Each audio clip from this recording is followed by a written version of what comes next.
जय हिंद दोस्तों, कैसे हैं? आई होप आप लोग बहुत बढ़िया और जबरदस्त होंगे। आपके ही क्लासेस प्रथम क्लासेस में आपका स्वागत है। इस वीडियो में मैं आप लोगों के लिए लाया हूँ साइंस का टॉप 25 क्वेश्चन, जो कि बोर्ड लेवल के लिए, एनटीपीसी के लिए, एसएससी के लिए, सीजीएल के लिए एवं अन्य गवर्नमेंट जॉब के लिए बहुत ही महत्वपूर्ण क्वेश्चन माना जाता है। और इस वीडियो में मैं आप लोगों के लिए शानदार ट्रिक लेकर आया हूँ, और इसमें सारे बच्चों एक बार वीडियो देखने के बाद चुटकियों में आप लोग गवर्नमेंट जॉब को आसानी से कंप्लीट कर सकते हैं। तो चलते हैं पहला क्वेश्चन। पहला क्वेश्चन की बात करें दोस्तों, तो एपीकल्चर। एपीकल्चर, एपी मतलब होता है मधुमक्खी, और कल्चर मतलब होता है पालन, यानी मधुमक्खी पालन। मधुमक्खी पालन ही एपीकल्चर कहा जाता है। सेरीकल्चर, सेरीकल्चर, सेरीकल्चर क्या होता है दोस्तों? सेरी मतलब होता है रेशम कीट, और कल्चर मतलब पालन, यानी रेशम कीट पालन। रेशम कीट पालन, रेशम कीट पालन को सेरीकल्चर कहते हैं। विटीकल्चर, विटीकल्चर क्या होता है दोस्तों?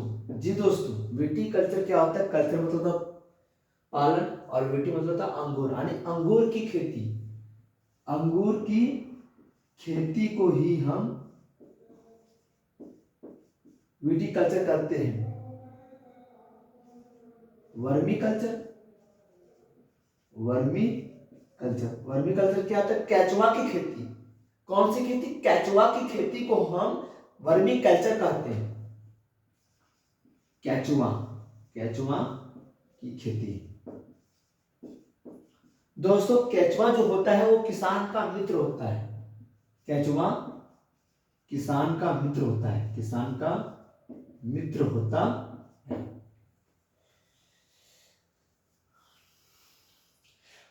नोट कर ले दोस्तों। हाँ सर, नोट कर लीजिए।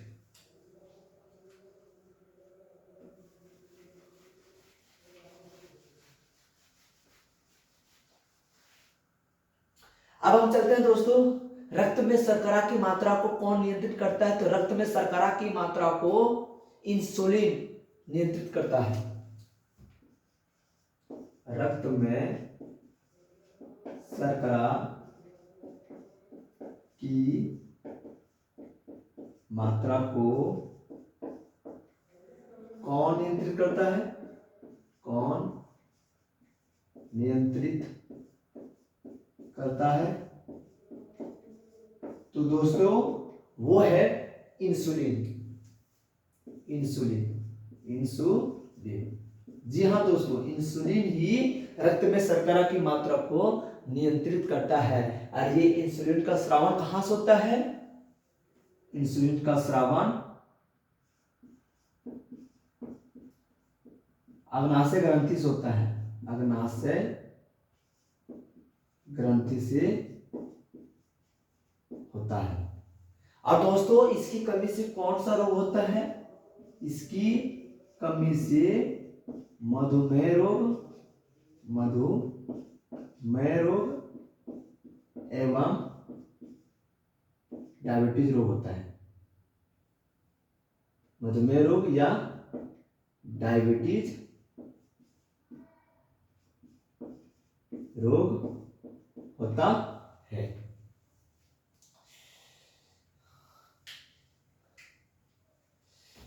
नोट कर लिए दोस्तों? हाँ सर, नोट कर लिए। नेक्स्ट क्वेश्चन की ओर चलते हैं दोस्तों।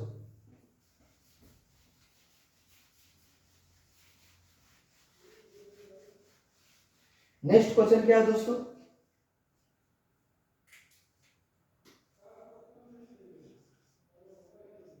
नेक्स्ट क्वेश्चन है सर्वदाता, सर्वदाता एवं सर्वग्राही, सर्वग्राही रक्त समूह क्या है? समूह कौन है? तो ए बी और ओ से काम नहीं चलेगा दोस्तों।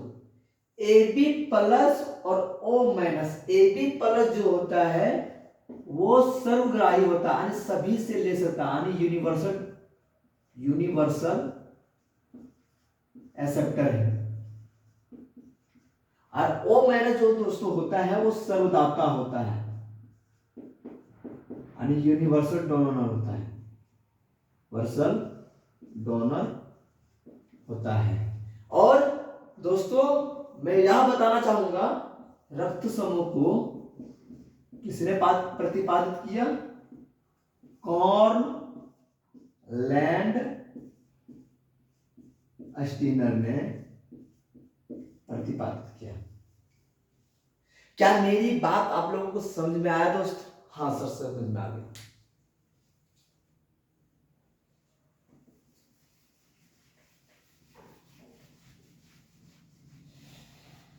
नेक्स्ट क्वेश्चन है दोस्तों,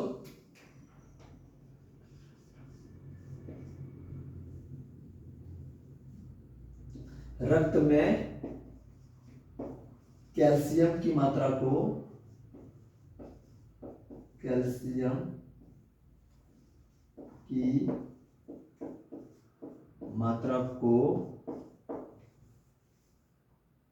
कौन सा हार्मोन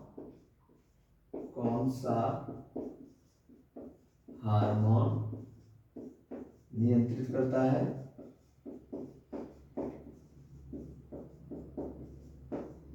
तो वो हार्मोन है दोस्तों कैल्सिटोसिन।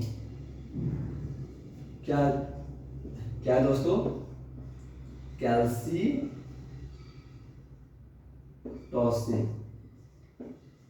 कैल्सिटोसिन। आइए, कैल्सिटोसिन कहां से स्रावन होता है दोस्तों? तो दोस्तों गले में थायराइड ग्रंथि होती है। गले में कौन सी ग्रंथि होती है दोस्तों?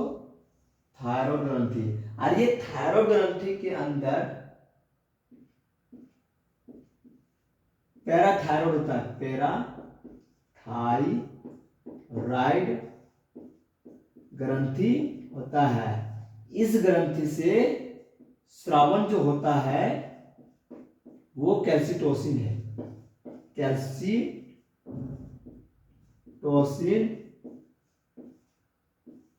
हार्मोन।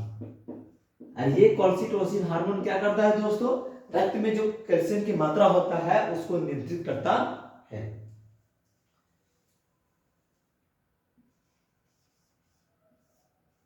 दोस्तों सीरम क्या होता है? सीरम क्या होता है दोस्तों? तो हमने रक्त के दो भाग जानते हैं। जो पहला भाग होता है वो होता है प्लाज्मा, और दूसरा भाग होता है रक्त कणिका। तो प्लाज्मा में फाइब्रिनोजन होता है। यदि प्लाज्मा में फाइब्रिनोजन को निकाल दिया जाए तो वह सीरम बनता है। और यदि किसी भी शरीर के अंदर सीरम होता है तो उसमें ब्लड क्लॉटिंग नहीं होता, रक्त का थक्का नहीं जमता है, जिसके कारण व्यक्तियों की मृत्यु हो जाता है। यानी सीरम क्या होता है? प्लाज्मा में फाइब्रिनोजन को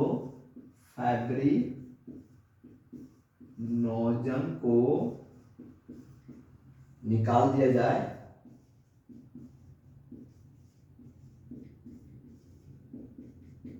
तो सीरम कहलाता है।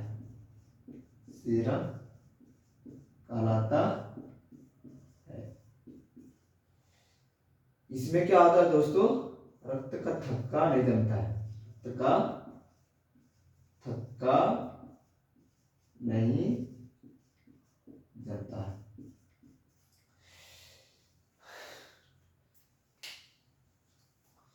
अब हम नेक्स्ट क्वेश्चन की बात करते हैं दोस्तों। नेक्स्ट क्वेश्चन क्या है, आइए हम लोग देखते हैं।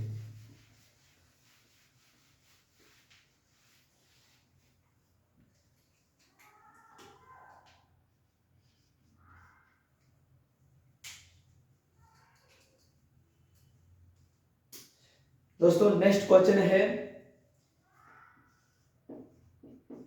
इमारतों का कुष्ठ रोग किसे कहा जाता है? तो इमारतों का कुष्ठ रोग अम्लीय वर्षा होता है, अम्लीय वर्षा। आप लोग देखते हो दोस्तों ताजमहल पहले व्हाइट कलर का था, लेकिन धीरे धीरे अब पीला होने जा रहा है। इसका कारण क्या है? अम्लीय वर्षा। यानी ताजमहल हल्का पीला दिखाई दे रहा है, ये अम्लीय वर्षा का प्रभाव है। अम्लीय वर्षा। और अम्लीय वर्षा क्या होता है दोस्तों? अम्लीय जो वर्षा होता है वो H2SO4 प्लस HNO3 के संयोग को ही हम अम्लीय वर्षा कहते हैं।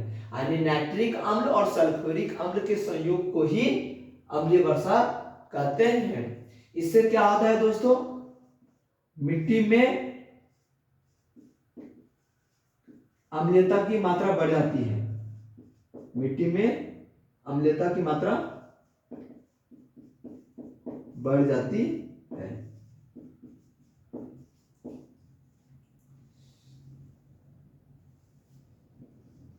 नेक्स्ट क्वेश्चन है दोस्तों, आरबीसी का कब्रिस्तान कहां है? आरबीसी का कब्रिस्तान किसे कहते हैं? किसे कहते हैं? जी दोस्तों, आरबीसी का कब्रिस्तान किसे कहते हैं? तो प्लीहा। क्या है? प्लीहा।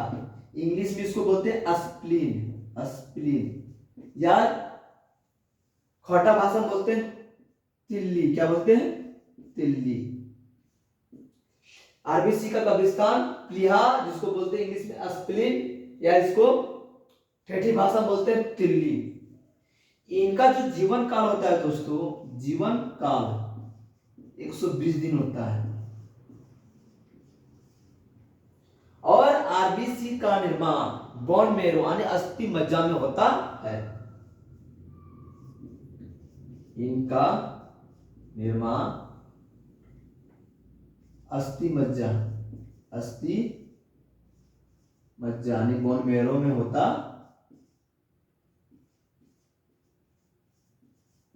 है। क्या मेरी बात आप लोगों को समझ में आ रहा है दोस्तों? हाँ, समझ में आ रहा है। तो समझ में आ रहा है दोस्तों, तो हम नेक्स्ट क्वेश्चन की ओर देखें, ताकि हम लोग कंपटीशन लेवल को बहुत ही बढ़िया से सॉल्व कर सकते हैं।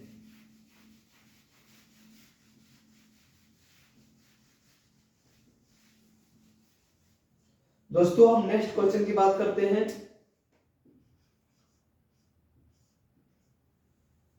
नेक्स्ट क्वेश्चन है दोस्तों, कोशिका का अध्ययन साइटोलॉजी करते हैं। क्या करते हैं? साइटोलॉजी।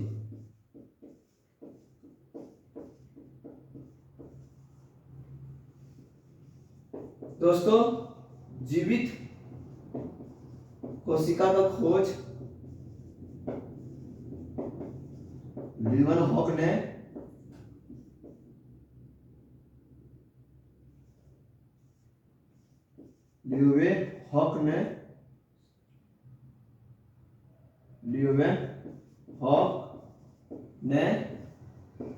1676 ईस्वी में किया। मृत कोशिका का खोज रॉबर्ट हुक ने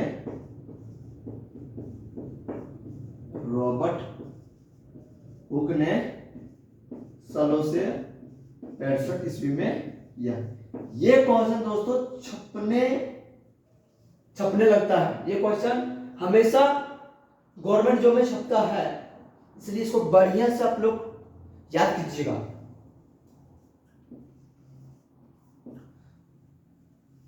दोस्तों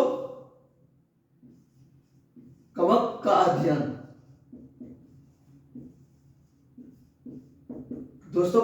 अध्ययन, हम माइकोलॉजी करते हैं। माइकोलॉजी यानी आप बोल सकते हैं कवक का जो माइका होता है वो माइकोलॉजी होता है।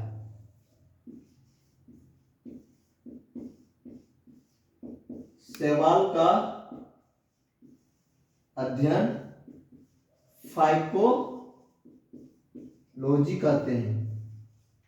और दोस्तों कवक और शैवाल का पहला पहला जो प्यार था वो लाइकन था। क्या था? लाइकन।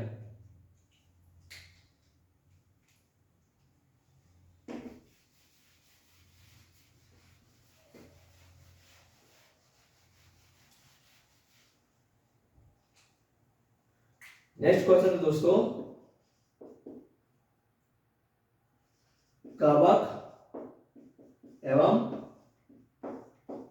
शैवाल का पहला पहला प्यार यानी सजीवन, सजीवन लाइकन ही है, लाइकन ही है। दोस्तों नेक्स्ट क्वेश्चन की बात करते हैं, तो कोशिका का ऊर्जा मुद्रा किसे कहते हैं? तो कोशिका का ऊर्जा जो मुद्रा होता है वो हम एटीपी को कहते हैं। कोशिका का ऊर्जा मुद्रा किसे कहते हैं? तो उसका उत्तर है दोस्तों एटीपी को कहते हैं। और एटीपी का फुल फॉर्म होता है एडेनोसिन ट्राई फॉस्फेट। और ये दोस्तों कहां होता है? ये माइटोकॉन्ड्रिया के अंदर संचित होता है, माइटोकॉन्ड्रिया के अंदर ऊर्जा के रूप में संचित होता है।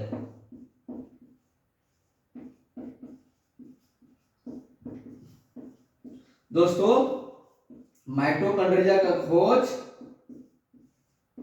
अल्टमान ने किया था, अल्टमान ने किया था।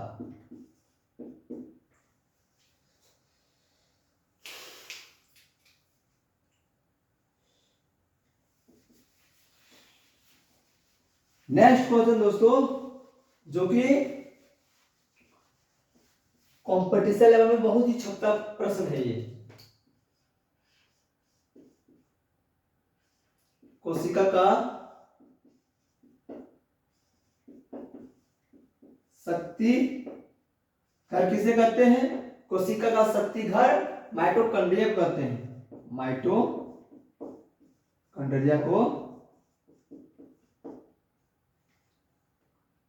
माइटोकॉन्ड्रिया को कहते हैं। और दोस्तों कोशिका का श्वसन स्थल माइटोकॉन्ड्रिया ही है, कोशिका का श्वसन स्थल माइटोकॉन्ड्रिया ही है।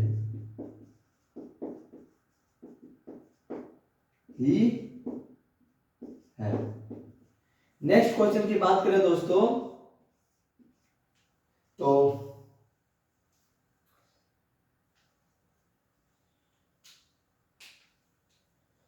नेक्स्ट क्वेश्चन की बात करें दोस्तों, तो रक्त क्या होता है? रक्त यह एक तरल संयोजी उत्तक है, तरल संयोजी उत्तक है। यानी रक्त एक उत्तक है जो कि लिक्विड फॉर्म में होता है और ये कनेक्टिविटी का काम करता है। रक्त का पीएच मान 7.4 होता है और पीएच स्केल का खोजकर्ता कौन है दोस्तों? सोरेनसन।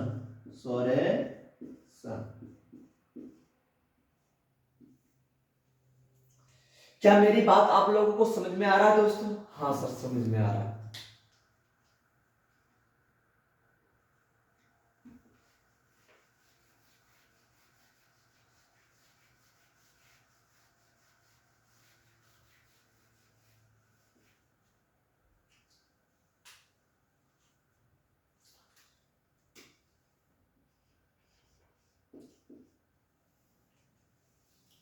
दोस्तों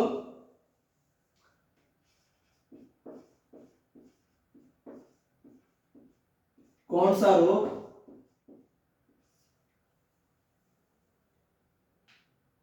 प्लेटलेट्स को प्रभावित करता है?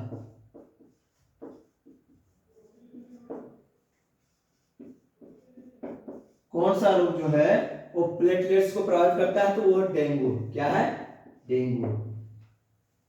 जिस व्यक्ति में डेंगू रोग होता है उसमें प्लेटलेट्स को प्रभावित करता है। और ये प्लेटलेट्स क्या करता है? रक्त का थक्का जमाने में सहायता करता है। ये जो प्लेटलेट्स है दोस्तों, ये रक्त का थक्का जमाने में सहायता करता है। रक्त का थक्का जमाने में सहायता करता है।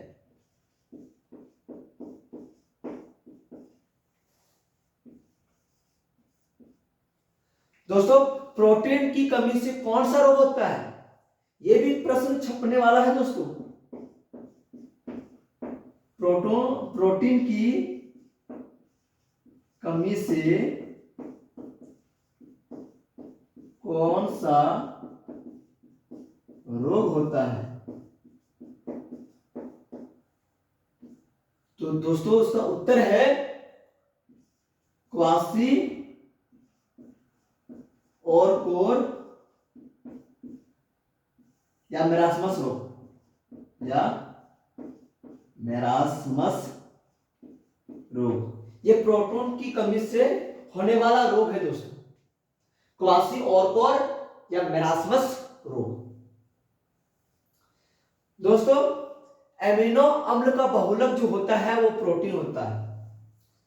ये भी बार गवर्नमेंट जॉब में जो बच्चे एनटीपीसी, सीजीएल, एसएससी या अन्य गवर्नमेंट जॉब जो तैयारी कर रहा है, ये प्रश्न हमेशा छपने को मिलता है।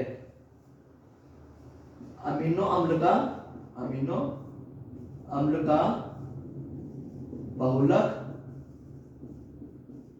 प्रोटीन है।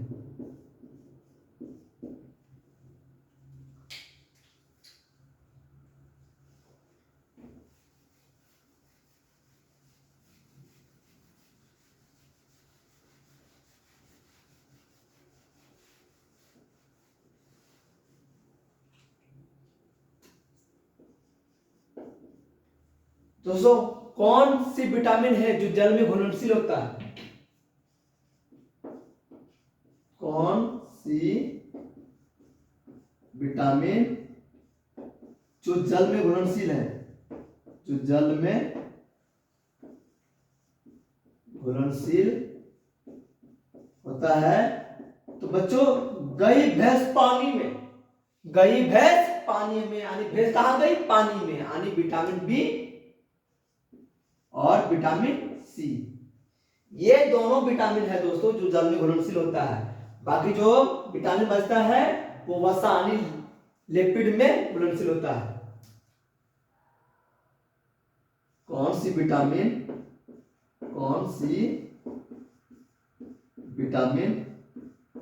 जो वसा में घुलनशील होता है? वसा में घुलनशील होता है तो वो है दोस्तों vitamin A, vitamin C, vitamin D और vitamin A, vitamin D, vitamin E और विटामिन के। ये चार विटामिन जो है दोस्तों वो वसा में घुलनशील होता है। और विटामिन बी, विटामिन सी ये जल में घुलनशील होता है। विटामिन का खोज किसने किया दोस्तों? विटामिन का खोज फंक ने किया था। विटामिन का खोज फंक ने किया। अब हम चलते हैं नेक्स्ट प्रश्न में दोस्तों।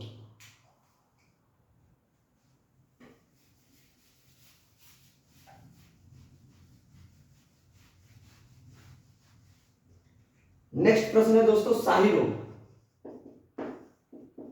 शाही रोग क्या होता है? दोस्तों, ब्रिटेन की शाही परिवार में जन्मी एक ब्रिटेन की महिला थी जिसका नाम था विक्टोरिया। विक्टोरिया को शाही रोग हुआ था, यानी विक्टोरिया को शाही रोग हुआ था, जिससे उसको पानी से डर लगता है। और दोस्तों जिन लोगों को पानी से डर लगता है उसको हीमोफीलिया रोग होता है। यानी ब्रिटेन की एक महिला थी जिसका नाम था विक्टोरिया, और उस महिला को शाही रोग हुआ था, और शाही रोग होने के कारण उसको पानी से डर लगने लगा। इन्हीं को हम हीमोफीलिया कहते हैं। यानी शाही रोग को क्या बोलते हैं? हीमोफीलिया। यानी दोस्तों जिन लोगों को हीमोफीलिया होता है उन्हें पानी से डर लगता है। पानी से क्या लगता है? पानी से डर लगता है। तो ब्रिटेन की महिला जिसका नाम था विक्टोरिया, उसको शाही रोग हुआ था। यानी ये शाही परिवार में जन्म हुआ था इनका। दो रोग और बताता हूं दोस्तों। मिनी माता रोग, मिनी माता रोग जो रेलवे एनटीपीसी एसएससी सीजन में छपने को मिलता है। मिनी माता रोग क्या है दोस्तों? तो ये दोस्तों पारा मरकरी को ही हम, या एचजी, ये जो मिनी माता रोग होता है दोस्तों, ये पारा चाहे मरकरी या एचजी से संबंध होता है। और दोस्तों इटाई रोग, इटाई ये किससे संबंध होता है दोस्तों? जी दोस्तों ये कैडमियम से संबंध होता है। कैडमियम से संबंध होता है।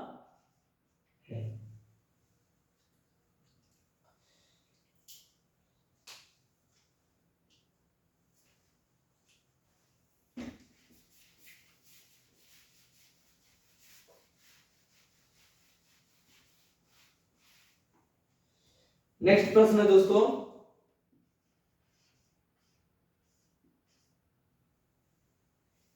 नेक्स्ट प्रश्न है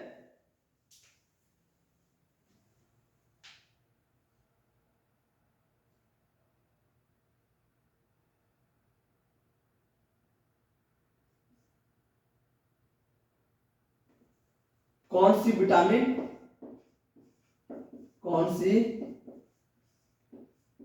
में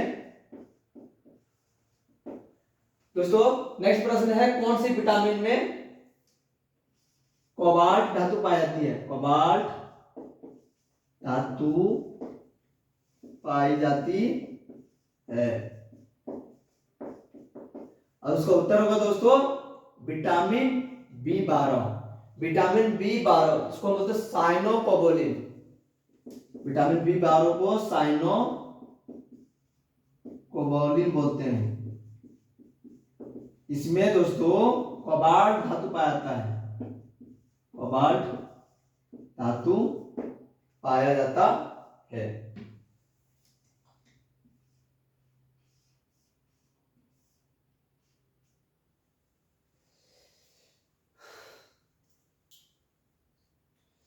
क्या मेरी बात आप लोगों को समझ में आ रहा है? हाँ दोस्तों समझ में आ रहा है।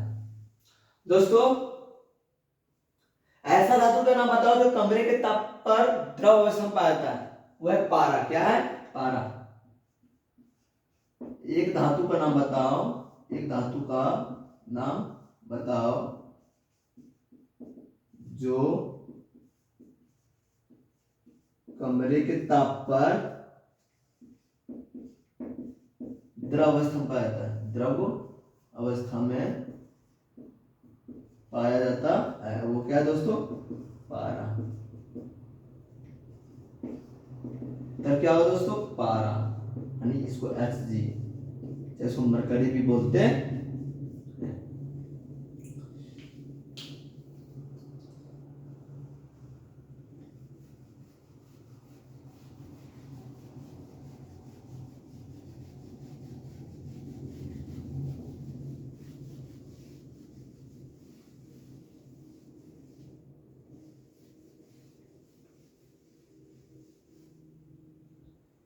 तो दोस्तों वीडियो यही समाप्त होता है। यदि वीडियो पसंद आया हो तो लाइक एंड सब्सक्राइब जरूर करें, और मेरे next video current affair science के लिए आप फिर से मेरे वीडियो के लिए इंतजार करें। तब तक आप घर में बढ़िया से पढ़ें और अपने गवर्नमेंट जॉब के लिए बढ़िया से तैयारी करें। Best of luck.